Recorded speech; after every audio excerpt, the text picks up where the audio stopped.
Doctor Zaara ये बताइएगा, जो बच्चों के जो दांत हैं वो कब आना स्टार्ट होते हैं?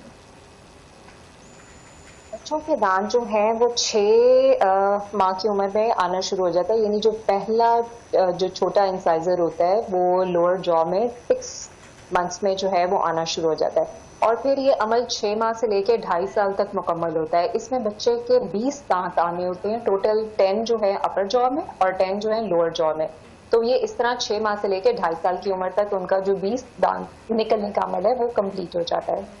जी डॉक्टर ज़ारा, जिस तरह से बच्चों को लेके माएँ बहुत ज़्यादा बच्चे तंग भी कर रहे होते हैं जब दांत निकल रहे होते हैं बच्चों के, यहाँ पे मेरा सवाल यह है कि ख़वातीन जो है वालिदा जो हैं वो किस तरह से अपने बच्चों का ख्याल रखें कि उनकी जो दांत हैं वो अच्छे आए। बहुत से लोग ये भी एक चीज़ आती है, कंसीडर की जा रही होती है कि जो ब्रेस्ट फीडिंग है क्या कि वो भी हमारे बच्चों के जो दांत हैं उनकी डेवलपमेंट में जो है रोल प्ले कर रही होती है, ऐसा भी कुछ है?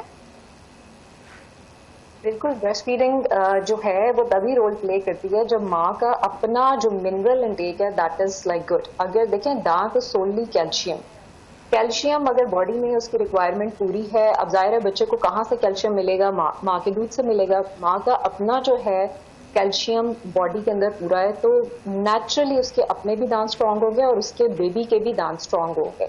तो उसके लिए जो है ये अमल जब आप बेबी प्लानिंग करते हैं ये तब से स्टार्ट हो जाना चाहिए कि अगर तो मदर डेफिशिएंट हैं कैल्शियम में तो उनको अपने जो दूध से बनी हुई ग़िज़ाएं होती हैं उस पर ख़ास फोकस रखना चाहिए और अपना कैल्शियम इंटेक को अच्छा करना चाहिए ताकि बच्चा जो आने वाला बच्चा है उसको दांतों के हवाले से कोई भी डेफिशिएंसी का सामना ना करना पड़े। अच्छा, अब ये है कि जैसे आपने कहा कि किस तरह सूदिंग, आपका जो नेक्स्ट क्वेश्चन था वो था कि किस तरह इस प्रोसेस को इजी किया जाए। उसके लिए कुछ टिप्स होती हैं कि एक तो ये कि जिस दिन से बच्चा पैदा हुआ है माँ को चाहिए कि मुंह की सफाई का खास ख्याल रखें। अब देखिए मुंह के अंदर कोई दांत तो नहीं है लेकिन बच्चा तो दूध ले रहा है, चाहे वो मदर फीड पे है चाहे वो बॉटल फीड पे है, बच्चा तो दूध ले रहा है तो उसकी क्लीनिंग भी ज़रूरी है। यानी जो उसके होंठ हैं, होंठ के अंदर जो गम पैड है जिसे आई डोंट नो उर्दू में क्या कहते हैं लेकिन आम जुबान में उसे बुट कहते हैं, कि बच्चे को वो भी इसको साफ करना चाहिए और जुबान भी साफ करनी चाहिए क्योंकि जुबान पे भी वो दूध जो है ठहरा रहता है। तो इस तरह ये है कि जो ये अमल है तकरीबन 6 माह की उम्र तक तो बच्चे के मुंह में कोई दांत नहीं है लेकिन वो दूध तो पी रहा है तो उसकी क्लीनिंग तो उसकी जुबान की और गम पैड की क्लीनिंग तो होनी चाहिए, ठीक है। और उसके बाद जब 9 माह की उम्र पहुंच जाता है बच्चा तब तकरीबन कुछ 4 से 5 दांत बच्चे के मुंह में होते हैं तो फिर मदर को चाहिए कि फिंगर ब्रशेस मिलते हैं, बहुत छोटे साइज के बेबी ब्रशेस उन्हें कहते हैं, वो माँ अपने फिंगर पे पहन के अपने बच्चे के दांत खुद क्लीन करती है। इसी तरह बच्चा जब थोड़ा सा बड़ा हो जाता है, 1 साल का हो जाता है, तब वो थोड़ा सा ये है कि मदर उन्हें जो ब्रश होता है विदाउट एनी टूथपेस्ट उससे मदर जो है वो खुद क्लीन कर सकती हैं दांत उनके बच्चों के। जी ठीक है। डॉक्टर साहब ये भी बताइएगा कि पेसिफायर्स जो हैं या जो थंब सकिंग है बच्चों को आदत होती है वो हमारी टीथ की डेवलपमेंट में कितनी हार्मफुल है? बहुत ज़्यादा हार्मफुल है। अच्छा, ये है कि सूदिंग के लिए कोशिश करना चाहिए कि माँ को ऑल्टरनेटिव वेज पे जाना चाहिए। पैसिफायर्स जो है ना इन द लॉन्ग रन ये ज़्यादातर जो है स्टार्ट में अगर 2.5 साल तक बच्चा ले रहा है, अंगूठा ले रहा है, उसका हार्म नहीं है उसमें 2.5 साल तक। लेकिन अगर इसके बाद कंटिन्यू कर रहा है ना, लेट्स सपोज 3 साल का हो गया, 4 साल का हो गया, 5 साल का हो गया और वो अंगूठे की जो आदत है उसको खत्म नहीं हो रही है थंब सकिंग की, और जो पेसिफायर्स वो ले रहा है वो उसकी भी आदत नहीं खत्म हो रही है, तो ये इन द लॉन्ग टर्म जो परमानेंट डेंटिशन जब 6 साल की उम्र से आना शुरू हो जाती है तो उसके लिए बहुत डिटोरिएटिंग इफेक्ट है ऑन द जॉज। अब देखें दांत तभी अलाइनमेंट में निकलते हैं जब जॉज अलाइनमेंट में होंगे। जब अंगूठा बच्चा सक करके या फिर पेसिफायर्स जो है उसको जिसे चूसनी कहते हैं, चूसनी ज्यादा देर तक लेके तो वो जो अपर जॉ है वो मैल अलाइन होना शुरू हो जाता है, यानी थोड़ा सा आगे की तरफ बढ़ना शुरू हो जाता है। अब जब जॉ ही आगे बढ़ेगा तो जाहिर है दांत भी अपने साथ ही आगे लेके बढ़ा होगा, तो इससे ये कि स्पेस क्रिएट हो जाती है between the upper jaw and the lower jaw which is not good, which is not normal. तो इस तरह ये है कि बच्चा ओपन बाइट का शिकार भी हो सकता है और ये इन द लॉन्ग रन उसको फिर ब्रेसेस की तरफ भी फिर जाना पड़ सकता है। तो इसलिए माँ को चाहिए कि 2.5 साल तक तो it's okay for the pacifiers and for the thumb sucking 2.5 साल तक फिर भी थोड़ी बहुत जो है बच्चे की सूदिंग के लिए इजाजत दी जा सकती है, लेकिन after 2.5 years the mother should be strict enough to avoid these habits. अच्छा, जेनेटिक फैक्टर्स भी इफेक्ट करते हैं हमारी टीथ डेवलपमेंट में? हर चीज में जेनेटिक फैक्टर्स इतने स्ट्रांग होते हैं कि हर चीज पे उसका इफेक्ट है। जैसे मैंने आपको शुरू में बताया, इवन जो बच्चों की केरीज है ना, उसका भी ताल्लुक जेनेटिक से होता है। यानी कि अगर माँ के जो प्रेगनेंसी के अंदर अगर माँ के दांतों के अंदर केरीज है, इन्फेक्शन है, तो वो डेफिनेटली आगे बच्चों में भी ट्रांसफर होती है। इवन इन द फीटस, अभी तो बच्चा पैदा भी नहीं हुआ, अभी तो उसके दांत निकले भी नहीं, still the baby will carry the germs. इसलिए जेनेटिक्स तो आपका पीछा कभी भी नहीं छोड़ेंगे, और किसी सूरत ना तो केरीज में छोड़ेंगे, ना जॉ की मिसअलाइनमेंट में, और ना ही टीथ की क्राउडिंग और मिसअलाइनमेंट जो इश्यूज हैं। तो ये इसका कंट्रोल कैसे किया जा सकता है? Obviously there is a way out, हर चीज का एक वे आउट होता है। उसका ये होता है कि जब आप रेगुलर चेकअप करवाते रहते हैं तो you can control the things before it gets verse.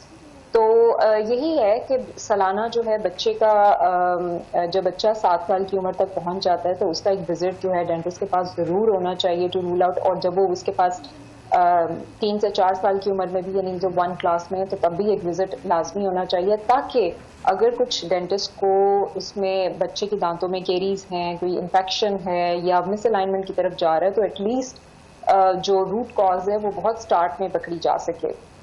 अच्छा डॉक्टर ज़ारा, ये बता दें, जैसे आपने कहा कि एक स्पेसिफिक एज में 7 साल की उम्र भी है बच्चे की जब हो जाती है, आपको हर साल एटलीस्ट बच्चों का जो चेकअप है वो ज़रूर करवाना चाहिए दांतों का। तो बहुत से बच्चे ऐसे होते हैं जो खेल कूद में गिर जाते हैं, अपना दांत जो है वो तोड़वा बैठते हैं, तो फिर क्या उसका कोई ऑल्टरनेटिव है कि जो टूटा हुआ दांत है वो किस तरह से ठीक हो सके, या कोई ऐसा ट्रीटमेंट या कोई ऐसी चीज़ जिसकी वजह से जो है दांतों की खूबसूरती जो है वो माइल ना हो? अच्छा, जब सबसे पहले बच्चा गिरता है ना, कहीं भी बच्चा गिर गया, सबसे पहले उसने दांत को पिक करना है। अगर उसको टूटा हुआ पीस दांत का कहीं गिर गया है और उसको नजर आ गया है कि ये मेरे दांत का जो है, जाहिर है इंसान को पता चल जाता है कि मेरी जो है वो दांत टूट गया है, उससे सबसे पहले टूटा हुआ पीस, अगर तो वो जड़ समेत भी अगर निकल आया है या आधी जड़ के साथ भी बाहर आ गया है, तो उसने उसको उठाना है और दूध के अंदर, अगर तो जाहिर है किसी ऐसी जगह पे जहां पर उसके पास दूध नहीं है या कोई नहीं है, तो अपने ही स्लाइवा को, किसी छोटा सा कोई कंटेनर लेना है, अपने ही स्लाइवा के अंदर वो वो टूटा हुआ जो दांत का पीस है उसको लेके फौरन डेंटिस्ट के पास जाना है। समटाइम्स ऐसे क्या होता है कि समटाइम जो ब्रोकन पीसेस होते हैं या ब्रोकन रूट्स होती हैं वो वापस रिपोजिशन भी हो जाती हैं, यानी डेंटल सर्जन उसको वापस अपनी जगह पे इम्प्लांट कर देता है, तो उसकी वजह से जो वो दांत है वो चल पड़ता है। ठीक है, एक तो ये अवेयरनेस बहुत जरूरी है, क्योंकि मोस्टली बच्चे या पेरेंट्स, जाहिर है बच्चे को तो अवेयरनेस नहीं होगी और पेरेंट्स को भी इस मामले में बहुत कम अवेयरनेस होती है, तो वो समझता है कि अब ये टूट गया है तो अब इसकी लाइफ खत्म हो गई है, पर लाइफ एग्जिस्ट करती है उसके अंदर, बशर्ते का आप उसको कंटेमिनेट, मतलब अब जब वो टूट के गिरा है दांत, उसको फौरन उठा के स्लाइवा में उसको टच किए बगैर, उसके साथ जो उसके जो लिगामेंट्स या वेसल्स लगे हुए होते हैं उसको टच किए बगैर उसको बस स्लाइवा में डाल के डेंटिस्ट के पास ले आना है। अगर तो वो इंशाल्लाह ताला चल जाता है, that's well and good, otherwise the options are many there. Implants अब तो आगे हैं, अगर कोई मिसिंग टूथ है तो उसकी जगह जो है इम्प्लांट्स लग जाते हैं। Nowadays it's not an issue. ठीक है। अच्छा, जो डाइट है, न्यूट्रिशंस हैं, वो कितना रोल प्ले करते हैं दांतों के हवाले से? बहुत से बच्चे जो ऐसे होते हैं वो स्कूल जाते हैं, उनका दिल नहीं चाह रहा होता कुछ अच्छा खाने का, तो बाहर की चीज़ें, कोल्ड ड्रिंक्स हो गई हैं और इस तरह की ड्रिंक्स और ये सारी चीज़ें, वो कितना ज़्यादा हार्मफुल है बच्चों के दांतों के लिए? दांत, जैसे मैंने आपको पहले बताया, दांत इज 96% कैल्शियम। कैल्शियम अगर बॉडी के अंदर स्ट्रांग है ना, जैसे कि हम इमारत होती है ना, इमारत जब हम बनाते हैं तो हम उसकी मिट्टी, उसकी सॉइल, फर्टिलिटी सारा कुछ टेस्ट करते हैं, इसी तरह ना हमारे जो दांत होते हैं ना वो टोटल कैल्शियम पे डिपेंड कर रहे होते हैं। अगर तो दांत मजबूत हैं, उन पे कीड़ा जो है कम असर अंदाज होता है। वो बच्चे अगर कोल्ड ड्रिंक्स पी भी रहे हैं, जंक फूड खा भी रहे हैं, उनको इतना इश्यू नहीं होता। लेकिन जिसका अपना कैल्शियम इंटेक ही ठीक नहीं है, जिसका अपना दांत ही मजबूत नहीं है, वो बेचारा थोड़ी सी भी जो है नेग्लिजेंस करता है खाने पीने के मामले में या कोल्ड ड्रिंक्स में या जंक फूड में, तो उस पर बहुत जल्दी उसके दांतों को केरीज अटैक आ जाता है। इसके लिए ये कि बच्चे, आई कैन अंडरस्टैंड कि बच्चे जो हैं नाश्ता प्रॉपर नहीं करते, उसमें दूध का इंटेक नहीं करते, तो उसमें मदर्स को एटलीस्ट ये चाहिए कि कुछ वे आउट करें कि अगर सुबह नहीं भी पी के गया, एटलीस्ट उनका एक जग प्रिपेयर्ड होना चाहिए। उसमें अगर आपके 2 बच्चे हैं तो आपके 1 लीटर दूध जो है आप उसको जग के अंदर बना लें, उसके अंदर 2-3 खजूरें डालनी है या 6-7 खजूरें डालें और 6-7 अंजीर डाल के आपने उस दूध में रख देना है। और उसके बाद आपने बच्चे को वो मेक श्योर करना है कि एटलीस्ट बच्चा जो 2 ग्लास है that means an half of kilo, वैसे तो 1 लीटर जो है वो रिक्वायरमेंट है बच्चों की, पर कंसिडरिंग ऑफ द फैक्ट जो हमारे इकोनॉमिकल कंडीशंस हैं, अब तो बड़ा वो अजीब सा लगता है बताते हुए कि आपने 1 लीटर दूध डेली हर इंसान की रिक्वायरमेंट है और बच्चे की भी खास तौर पे, बिकॉज आप 1 लीटर दूध पी रहे हैं या दूध से बनी हुई चीज खा रहे हैं तो तब जाके 1200 मिलीग्राम कैल्शियम का पूरा होता है। और जो एडल्ट हैं, बच्चे हैं, उनकी रिक्वायरमेंट इतनी है एटलीस्ट कैल्शियम की। तो वो ये है कि अगर आप खजूर और अंजीर डाल के इस तरह दूध करके आप पियेंगे तो वो बच्चे का जो है डेवलपमेंट है वो बहुत अच्छी होगी और उनकी इमारत इतनी स्ट्रांग होगी कि वो जंक फूड की तरफ अगर जा भी रहे हैं तो उससे हार्म नहीं होगा।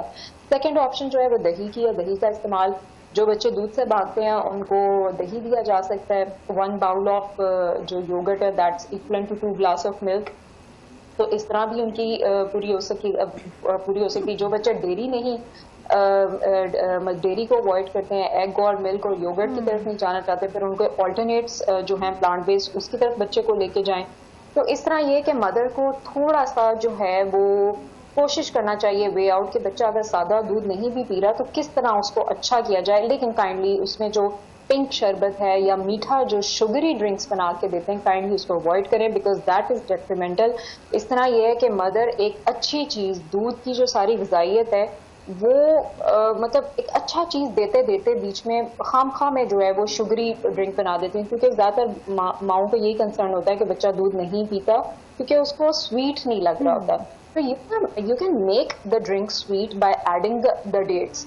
डेट्स के साथ यह है कि उनकी आयरन की जो है वो, डेट्स आपको पता है जो सबसे आयरन रिच सोर्स है, तो अगर दूध के अंदर खजूर भिगो के बच्चा रख दे तो वो आयरन का जो इंटेक है ना एक बेस्ट हो जाएगा कि कैल्शियम और आयरन का जो कॉम्बिनेशन है। तो बजाय ये जो पिंक शरबत है उसकी तरफ जाएं या फिर चीनी। काइंडली प्लीज, मैंने आपके साथ लास्ट टाइम भी शो किया था जब, तो मैंने शुगर पे बहुत इसमें मामले में बात की थी कि शुगर को अपने बच्चे की जिंदगी से और अपनी जिंदगी से बहुत बहुत लिमिट कर दें।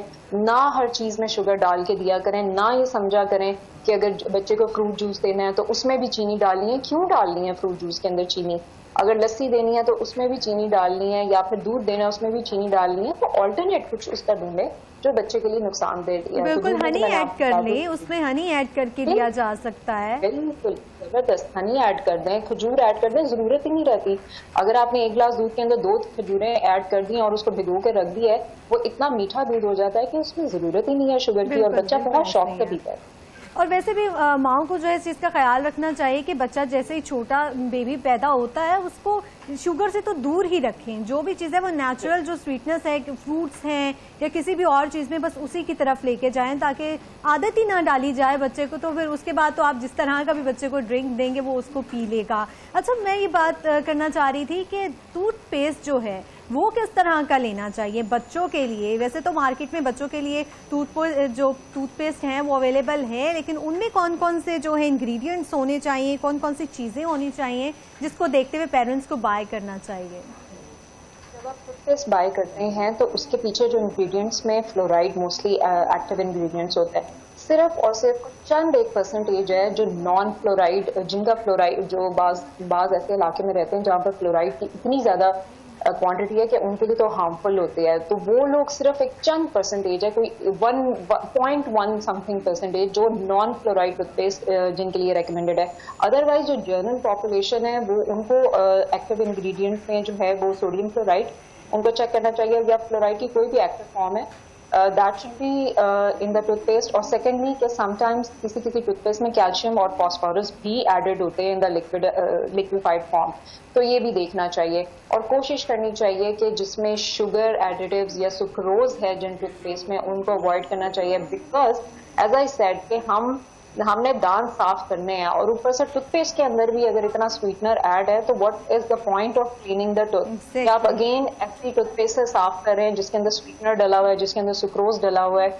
और आई डोंट अंडरस्टैंड दिस। तो ये सारी चीजें हैं कि बस देखें कि उसमें फ्लोराइड है, उसमें कैल्शियम है, उसमें फॉस्फोरस है, तो दैट इज गुड इनफ।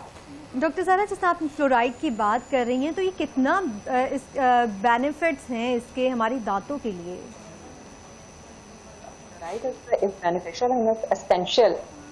जो हमारे कैल्शियम, जो दांतों का अंदर मॉलिक्यूलर स्ट्रक्चर है ना, that is made of calcium hydroxide. तो उसके साथ जो फ्लोराइड है वो जब बॉन्ड बनाता है तो बहुत अच्छा हमारे दांतों को स्ट्रॉन्ग करता है।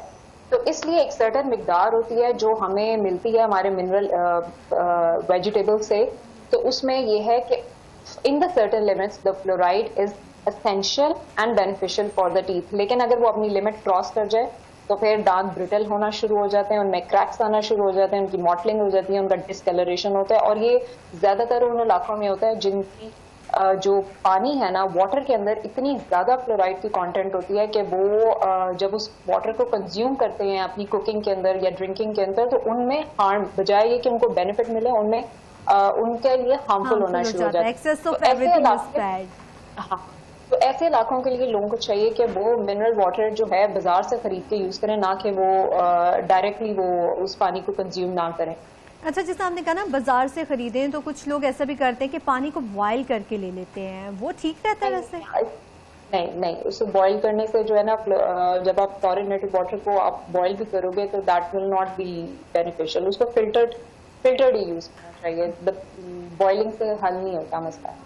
अच्छा, माउथ वॉश कैसा है बच्चों के लिए? मतलब हमने टूथपेस्ट पे तो बात कर ली है, तो माउथ वॉश कैसा है? क्या बच्चे जो है वो यूज कर सकते हैं? देखिए, माउथ वॉश मैं तो टोटली कहती हूँ कि अवॉइड करना चाहिए। उसमें रीजन ये है कि सारी जो मार्केट भरी पड़ी है माउथ वॉश की, दैट इज अल्कोहल बेस्ड। ठीक है, उसका जो एक्टिव इंग्रेडिएंट होता है सबसे पहला वो अल्कोहल के अंदर होता है।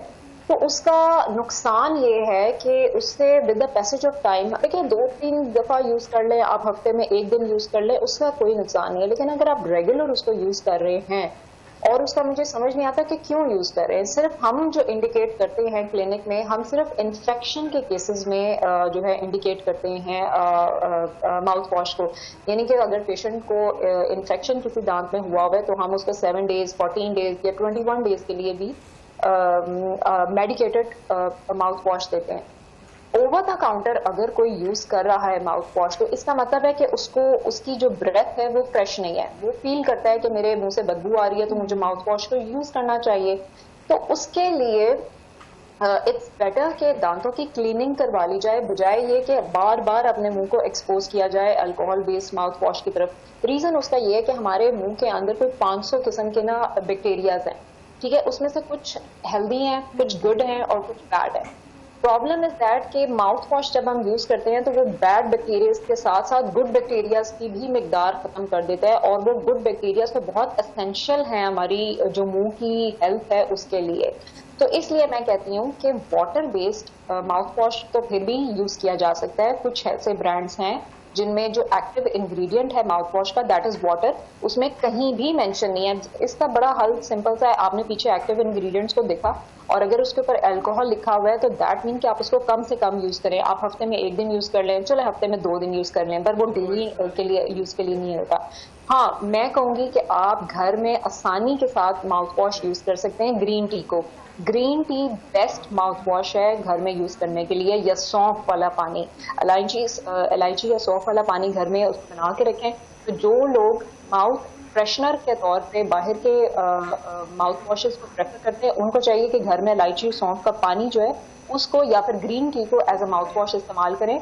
तो एक तो ये कि वो अल्कलाइन वाटर है, क्योंकि तीनों की जो तेजाबियत है, दैट इज तेजाबियत कह रही हूँ, पीएच जो है वो अल्कलाइन है। एक तो ये कि it's benefit for the gut health, और सेकेंडली ये कि जो अल्कोहल वाला मसला है ये भी सॉल्व हो जाएगा। तो आई विल अच्छा, डिसऑर्डर्स कितना इफेक्ट करते हैं डॉक्टर ज़हरा? डिसऑर्डर्स कितना इफेक्ट करते हैं हमारी टीथ फॉर्मेशन में? जो बच्चे डिफरेंटली एबल्ड होते हैं या कोई स्पेसिफिक डिसऑर्डर होता है, वो किस तरह से जो है हमारे जो दांत हैं उनकी डेवलपमेंट में जो रोल प्ले कर रहा होता है? समटाइम्स बहुत सारे इसके डिस्फंक्शंस होते हैं। उसमें ये है कि कुछ में दांत ही नहीं आते कुछ बच्चों में, और कुछ बच्चों में हाफ दांत मिसिंग होते हैं या कुछ में 2-3 दांत मिसिंग होते हैं। अच्छा, उसमें ये है कि एज आई सेड कि now the world has change.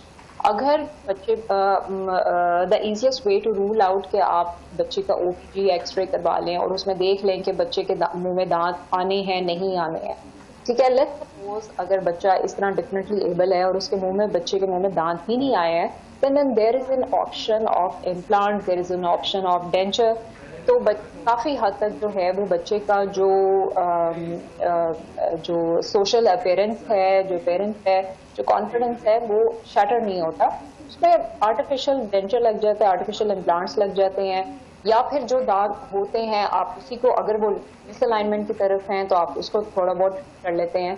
तो इस तरह जो है इस तरह मामला सही हो जाता है। जी ठीक है, डॉक्टर ज़ारा मसूद हमारे साथ मौजूद थी, बहुत शुक्रिया आपका। नाज़रीन अपने बच्चों के दांतों का ख्याल रखें, उनकी डाइट का ख्याल रखें, बच्चों को दूध दें ताकि बच्चों की जो कैल्शियम की नीड है वो पूरी हो सके। और अगर बच्चों में कोई ऐसी डिसऑर्डर है तो उसके भी ट्रीटमेंट जो है डॉक्टर ज़ारा ने हमारे साथ डिस्कस किए हैं। अपने बच्चों के दांतों का ख्याल रखें ताकि वो ज़िंदगी भर हसीन चेहरे के साथ और हसीन दांतों के साथ मुस्कुराते रहें। यहाँ वक्त मुख्तसर से वक्फे के बाद हासिल होंगे।